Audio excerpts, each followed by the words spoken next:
Welcome to Tough Talk Media, where real conversations shape real impact. Join us as we dig deeper into thought-provoking perspectives that challenge, inform, and inspire action. Subscribe today and be part of the conversation. Welcome back. So it's time to talk politics, and this is one part, where we're always, enthusiastic, because it gives all of the happenings give us a major talking point on the program, and in fact offset. So we're focusing on opposition politics. It appears that many times the main opposition party now, debatably so now, each time they take one step forward, something happens and it's as if they take two steps backward. So now that the PDP, one faction of the PDP or one group of the PDP has resolved to hold its national convention next month. And indeed, one championing that cause is the Oyo State Governor, Seyi Makinde, who has said, hold me responsible if this does not happen.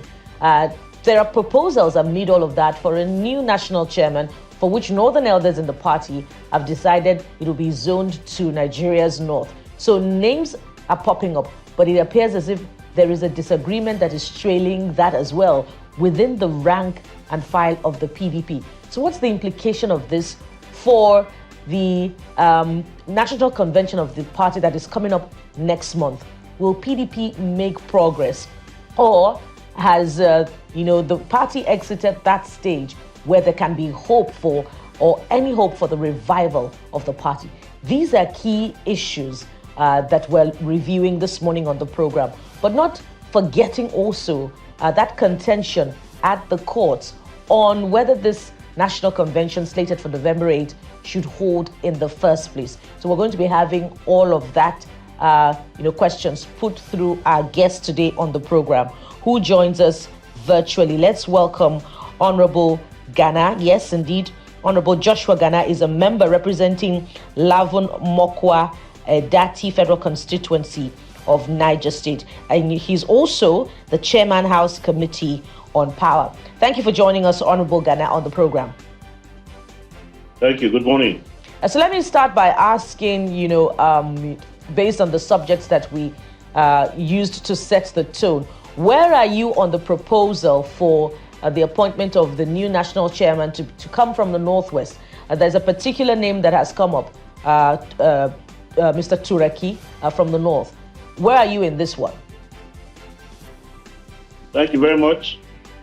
Well, our party have various organs where such decisions are made, and we go to convention to debate on such decisions, and hopefully the right decision by the people and for the people and members of the party on the floor of voting of the National Convention will decide that this is the best way to go.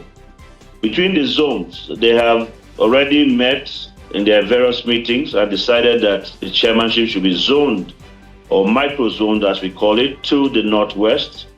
And the North Central, who would have agitated to say it must remain in the North Central, given that Dr. Ayu was the chairman at the time, have accepted that it goes to the Northwest at this time, given the next political rounds that we hope to go into.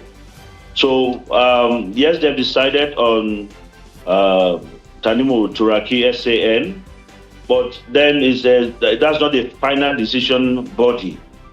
That is decision makers saying, if we go this way, one of the potential people that would like to see moving the party forward is in the person of Turaki SAN.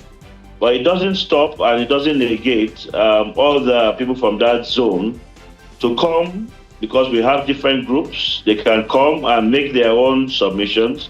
And by the time they go to the party screening committee, if they are screened and allowed to go to convention, and then the voters will decide at convention. So it's not full and final. It's a decision taken by the governors forum and other party leaders to say this is the way to go, moving our party forward? Honorable Gana, there are issues that has been plaguing the party, and I want to bring it explicitly to you and what you think the party can do. One of the reasons why it appears to us that some Nigerians may not be taking the PDP seriously, besides the gale of defection, is the PDP's inability to hold itself to account and discipline itself. So I'll give you a simple example. And unfortunately, the names have to come up all the time. So I'm going to call names this time because it's part of the reasons why these issues are happening. And how do you think it can be handled? There is a trend of amorphous politics going on in the PDP. So there's Nyesom Wike, the FCT minister, who has contributed significantly to the PDP. We must not deny that. But he works with the APC government and will support the president in the coming election. He's not hiding that. But he's trying to call the shots for the PDP as far as the PDP is concerned. That's one hand of the amorphous politics that the PDP has not been able to find its way around. I don't know whether they don't know what to do. There's also the governor of Akwa Ibom State who has defected, Pastor Umoino, who in some of his remarks will say, look, he's not going to just let the PDP in the state just come and shock him. So his eyes are still there. So we also hear that there's an agitation by some caucus in the southeast where they are saying that the nomination of a female woman leader is perhaps coming from the former PDP governor, who is now an APC governor, Peter Mba, who they feel that a APC governor is now trying to nominate candidate for woman leader for PDP. So you can see it's just I don't know what to use as a word, but you get a picture of what I'm trying to talk about. Members of PDP who are working for the APC, and members of APC who are still trying to control the PDP. How do you want to walk out of this? How is the PDP trying to walk out of this? All right, we can't,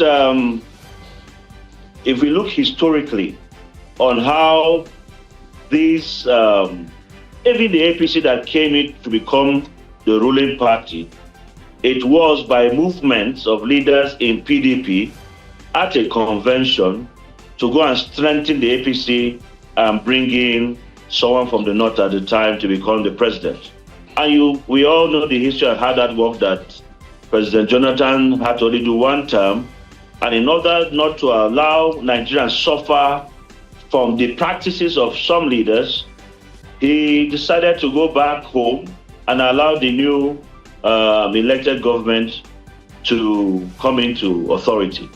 And we have seen the performance of that government that led to the current one we are in now.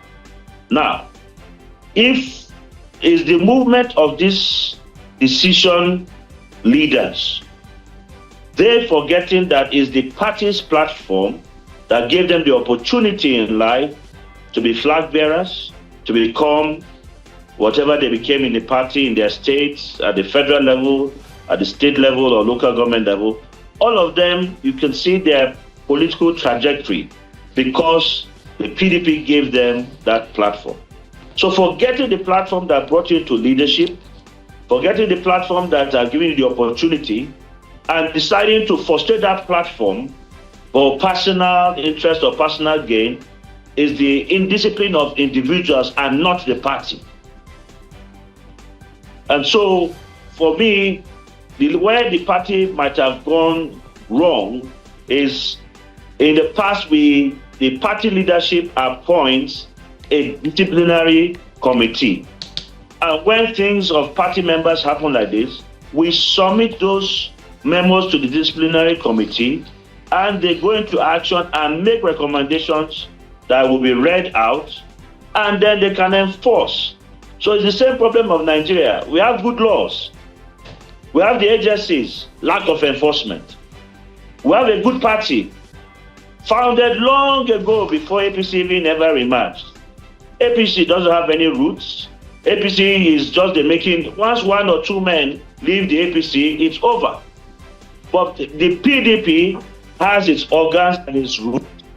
And because of how it's well rooted and it has allowed people to grow into their leadership, they are now playing games to hinder others to grow through that same system, which is uncalled for, which is sad, and we, the younger generation, are watching and we're saying these are the kind of things we will not allow when our own time comes. But if you're People saying, forget that their time will come and pass. But Honorable Gana, if you're saying that those people who are, working to destabilize the party had benefited from the party, and it was the party that made them who they are today, and they've forgotten the past, are you demanding the same moral high ground and accountability from the managers of the leadership of your party? Some are saying they're beholden to certain people who are holding the party by the jugular, and they have compromised. So by extension, I'm asking, what is your assessment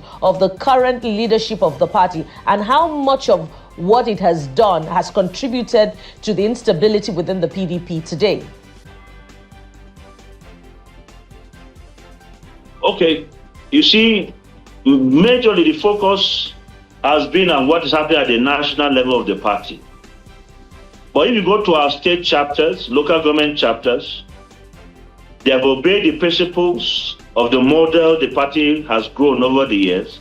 We have no problems at that level. Everybody knows it's the turn of another person.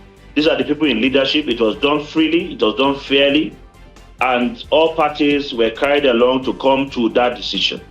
So we don't have the problems at the local government. We're going to local government elections this week in my state, for instance, and our candidates are campaigning as we speak. No problem. Honorable Gana, going to the state ones. Honorable Gana, pardon me, you're not particularly answering my question. Yes. Let me be more pointed. What's your assessment of the Umar Damagum-led leadership approach and style of the party, and how much of what he has done in the last 1 year, 2 years has contributed to the instability of the party?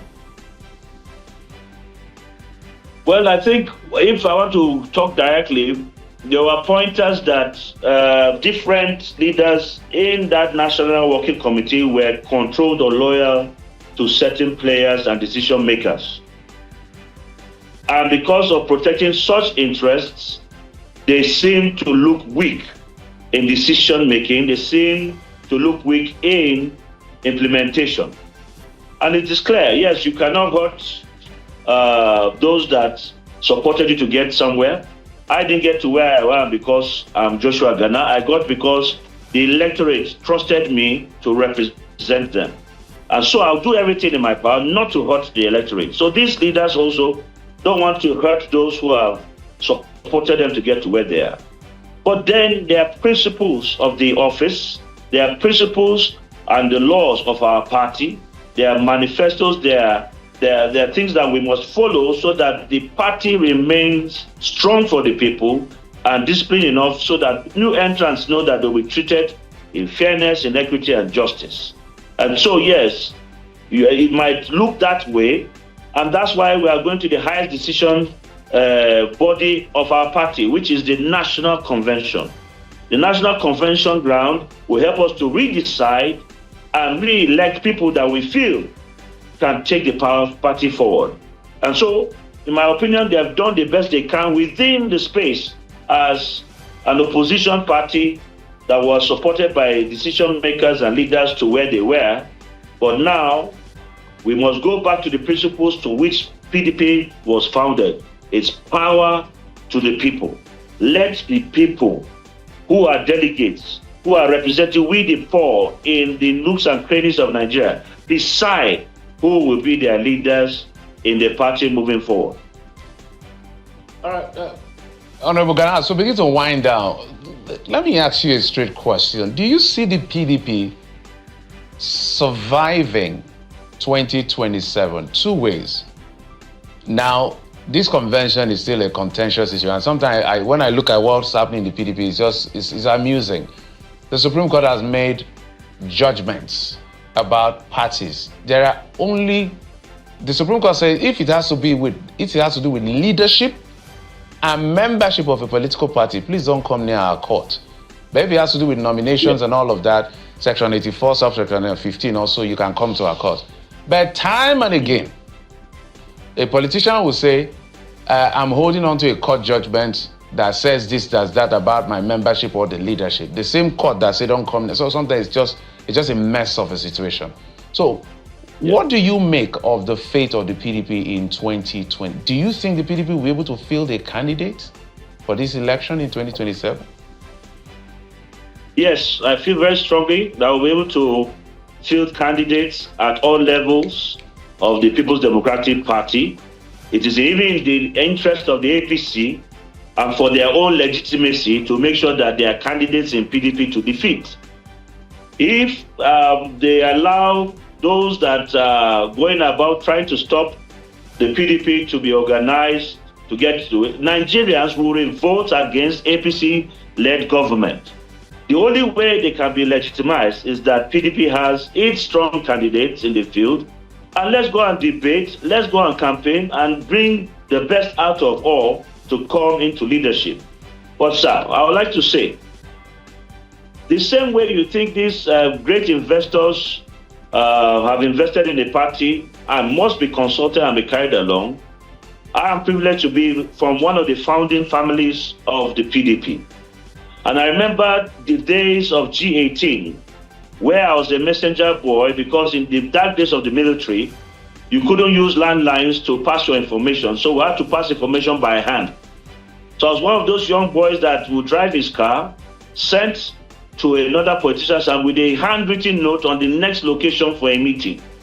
We have seen those founding fathers contributing their little, 15 naira, 35 naira at that time, to put up that fight against military rule and brought about civilian rule that many of us who have passed XYZ, whether president, whether local government chairman, came out of that struggle and the sweat of the little contributions of those leaders.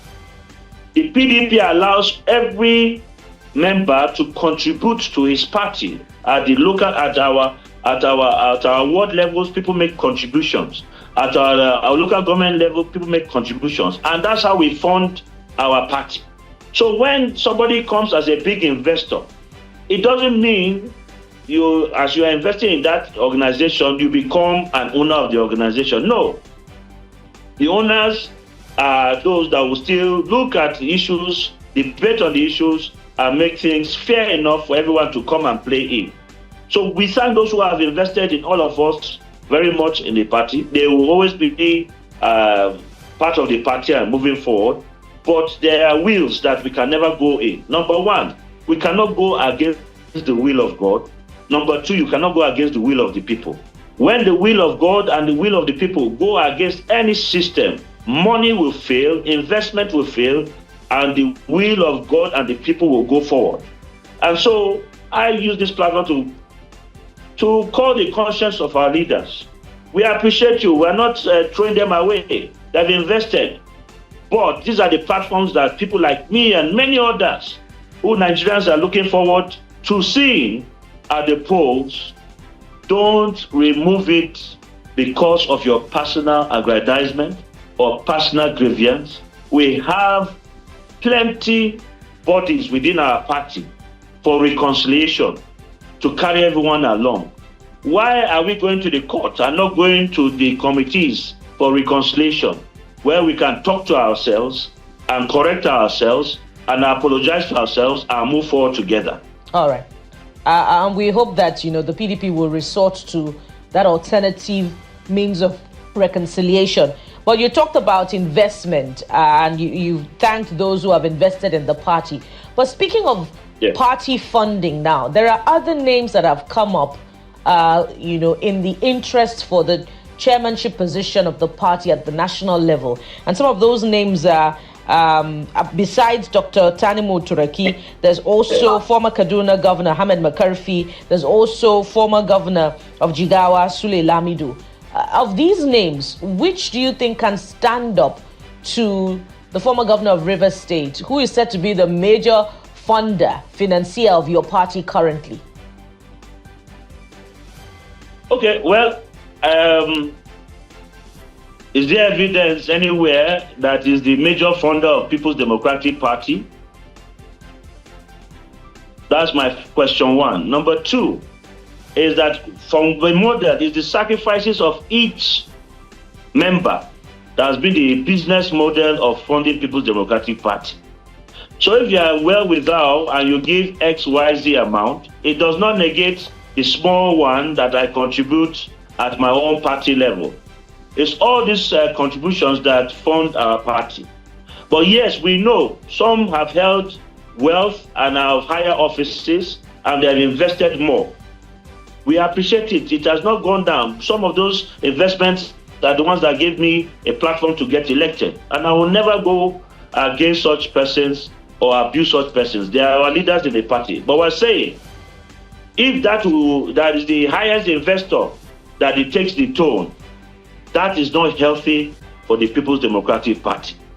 We will honor you, we will respect you, we will consult with you, we will carry you along, but please allow the system that brought you up by your contributions that you started at your little level before you came to your high level to continue so that every Nigerian can participate in our party. And so within the three people you have said, they have all been former, two of them have been former governors, one a former minister, and we have seen their performance. And if they're all from the Northwest, at the convention ground, we'll decide who's the best to lead us moving forward. And so, but people making it against former Governor Wike is not the issue. There are others who have given as much as he has, but are silent. All right, Honorable. There are others that are giving much more than he has done, and they're not saying anything, but I just believe that the principles that which brought them up in the party will thrive. Honorable Joshua Gana is a member representing Lavun Mokwa Edati Federal Constituency of Niger State and also the Deputy Chairman, House Committee on Power. Thank you for your time on the program. Thank you very much for this opportunity. I appreciate it. Thank you. Indeed. Stay informed, stay inspired, stay tuned to Tough Talk Media, where real conversations shape real impact. Don't forget to like, share, and subscribe for more thought-provoking discussions. Thanks for watching.